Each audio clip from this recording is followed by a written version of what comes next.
Ne razumijem, šta vi žene kao neko vrši nad vama psihičko nasilje, kao društvo vrši psihičko nasilje nad ženama? Da, što to nije jasno? Dobro, ko?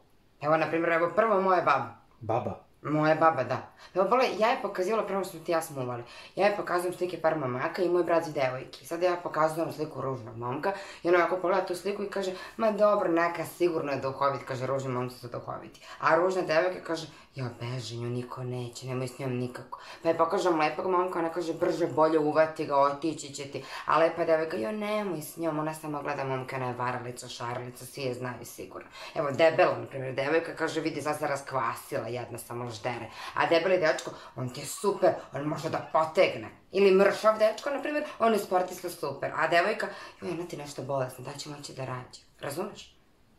Bože, ne razumijem ništa sad. Pa tebe je birala moja baba. Tako znači? Da. Pa i dobro, koja sam kategorija? Da, zapratite kanal, lajkujte, šerujte, klikajte, tagujte, objašnjavajte, sve radite i družimo se i dalje.